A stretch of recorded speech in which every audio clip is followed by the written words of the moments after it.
wabarakatuh. Baik, apa kabar semuanya? Hari ini saya akan menyampaikan beberapa hal, yaitu terkait tentang analisis pengembangan sumber daya manusia atau SDM untuk meningkatkan mutu kinerja institusi.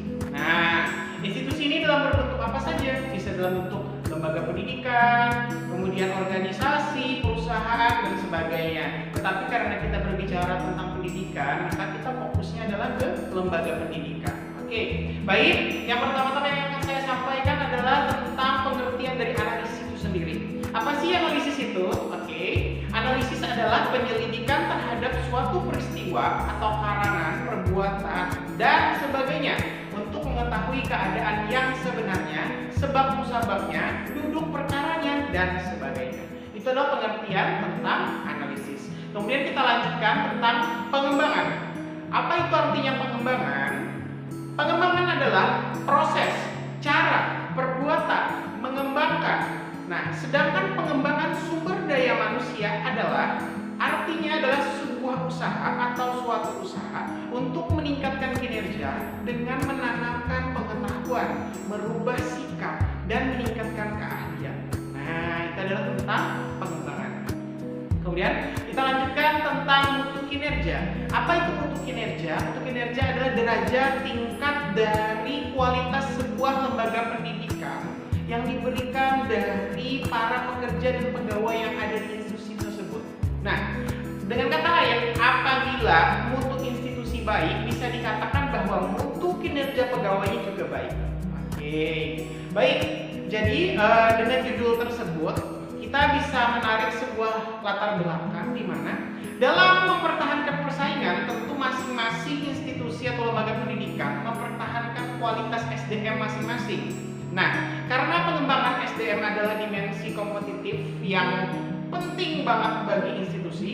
Nah, institusi yang menjadikannya sebagai alat strategi akan mempunyai keunggulan bersaing terhadap para kompetitornya. Oke. Selain bisa untuk bersaing dengan para kompetitor, nah, permasalahan yang sering timbul di dalam institusi adalah rendahnya kualitas sumber daya manusia itu sendiri. Sehingga ada hal penting yang dilakukan institusi, yaitu pertama, melakukan pengembangan SDM.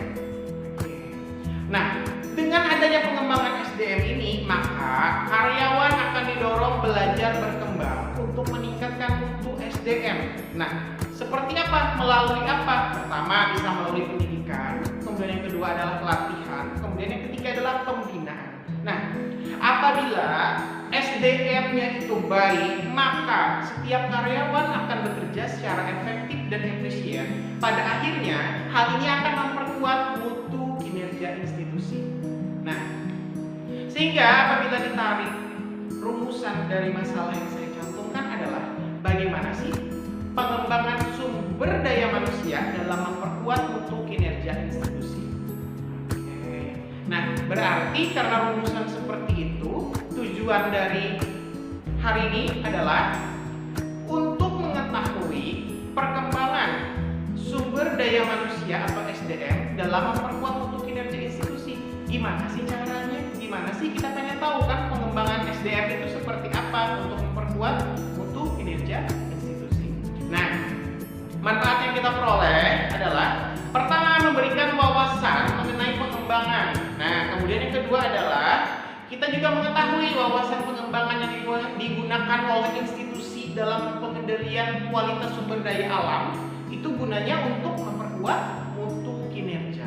Nah, sudah saya bilang dari awal, apabila mutu kinerja baik, tentu mutu institusi juga baik karena mereka akan saling berpengaruh. Nah, adapun topik-topik pembahasan kita pada hari ini adalah pengertian pengembangan sumber daya manusia. Kemudian yang kedua adalah konsep pengembangan sumber daya manusia.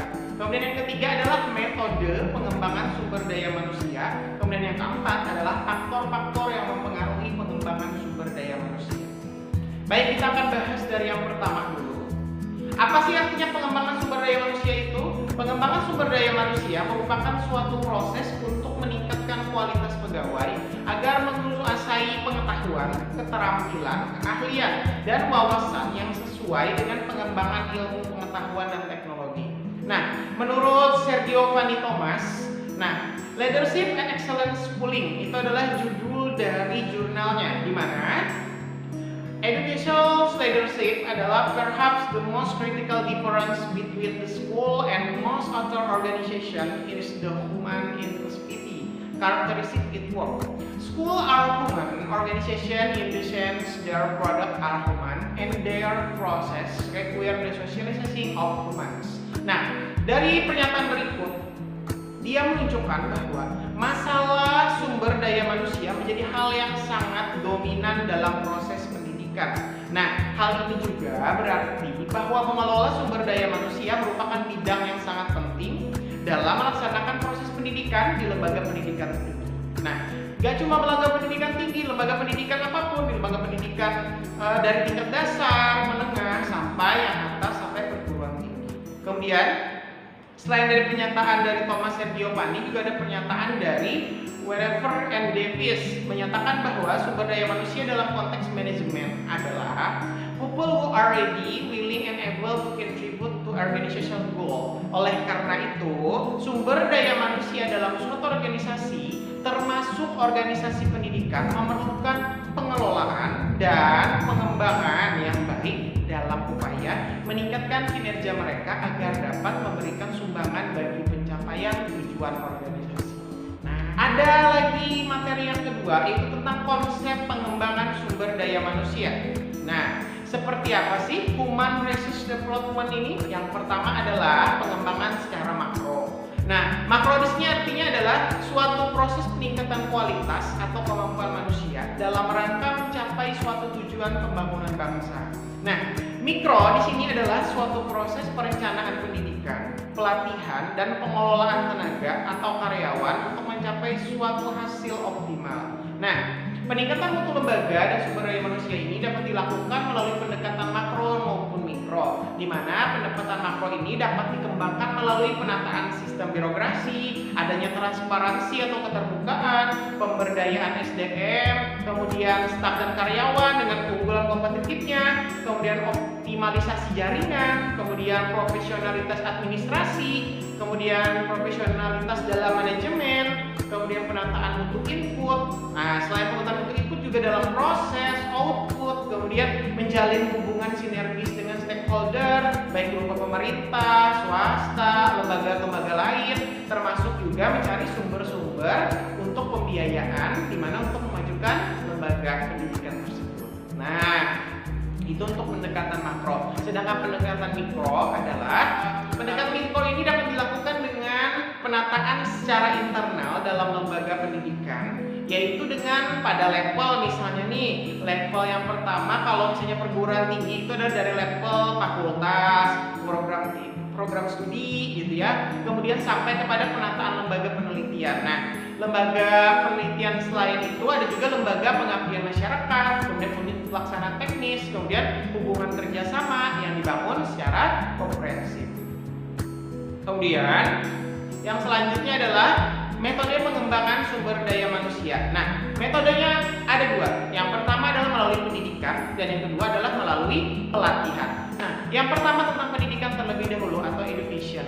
Nah, pendidikan adalah latihan untuk memperbaiki seseorang karyawan tentang pengetahuan umum dan pengetahuan ekonomi. Pada umumnya ini termasuk peningkatan penguasaan teori dan keterampilan mengambil keputusan dalam menghadapi persoalan-persoalan organisasi perusahaan. Kemudian yang kedua, itu adalah pelatihan atau training. Pelatihan atau training merupakan kegiatan yang dirancang untuk memberikan kesempatan kegiatan belajar dengan tujuan untuk meningkatkan pengetahuan dan keahlian yang diperlukan pada pekerjaan yang sedang dijalani. Nah, atau yang terkait dengan pekerjaannya. Nah, pengembangan meliputi kesempatan belajar yang bertujuan untuk lebih meningkatkan pengetahuan, keahlian atau skill yang diperlukan dalam pekerjaan yang sedang dijalani. Nah, pengembangan ini lebih difokuskan untuk jangka panjang, ya. Jadi selain itu juga ada namanya training. Training adalah latihan yang kita kenal, yaitu suatu kegiatan untuk memperbaiki kemampuan seorang karyawan dengan cara meningkatkan kemampuan dan keterampilan karyawan dalam menjalankan suatu pekerjaan. Jadi tujuannya di sini adalah untuk meningkatkan kemampuan dan keterampilan para Kemudian ada beberapa faktor yang mempengaruhi pengembangan sumber daya manusia. Yang pertama adalah faktor internal, yang kedua adalah faktor eksternal. Nah, apa aja sih faktor-faktor internal di sini? Nah, faktor-faktor internal di sini artinya adalah faktor-faktor yang berasal dari dalam institusi itu sendiri. Pertama, secara rinci misalnya faktor-faktornya itu yang pertama adalah visi. Visi itu adalah impian dari lembaga tersebut. Jadi cita-cita dan harapan organisasi tersebut tercantum dalam visi, di mana visi itu merupakan petunjuk kemana organisasi tersebut akan diarahkan. Kemudian yang kedua adalah faktor dari misi. Misi itu adalah upaya-upaya untuk mewujudkan visi. Jadi hubungan visi dan misinya adalah upaya-upaya yang dilakukan agar misi itu atau impian organisasi atau lembaga tersebut bisa terwujud. Nah, kemudian yang ketiga adalah tujuan. Nah, tujuan apa sih yang ingin dicapai? Nah, jadi dalam setiap upaya dalam melakukan kegiatan atau program, jadi tujuan yang mau dicapai atau target yang ingin dicapai itu apa?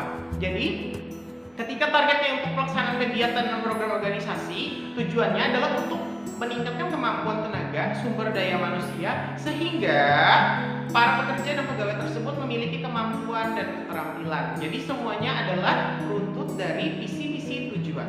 Kemudian selain itu adalah strategi. Strategi seperti apa? Strategi pencapaian tujuan suatu organisasi. Nah, mungkin ini mempunyai persamaan dengan organisasi lain dalam hal strategi. Tetapi strategi untuk mencapai misi dan tujuan tersebut juga berbeda. Oleh sebab itu, setiap organisasi mempunyai strategi yang tertentu sehingga setiap organisasi dan organisasi yang lain itu memiliki perbedaan strategi yang diperlukan. Nah, selain itu ada lagi yang kelima, yaitu sifat dan jenis kegiatan organisasi. Kenapa? Ini akan berpengaruh dari pengembangan sumber daya manusia itu sendiri dalam lembaga itu yang bersangkutan. Nah, kemudian ada juga jenis teknologi yang digunakan. Yang keenam adalah jenis teknologi yang digunakan.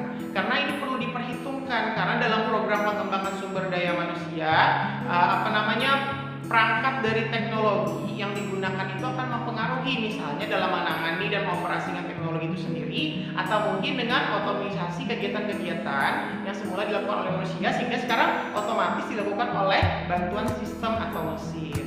Kemudian sudah kita bahas tentang faktor internal, ada juga yang mempengaruhi yaitu namanya faktor eksternal. Apa itu faktor eksternal? Yang pertama adalah kebijakan pemerintah.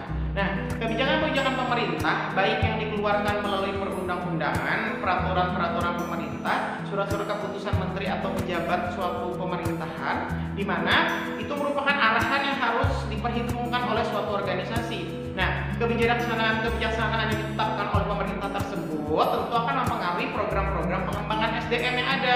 Nah, selain kebijakan pemerintah ada lagi yang kedua yaitu faktor sosio-budaya masyarakat.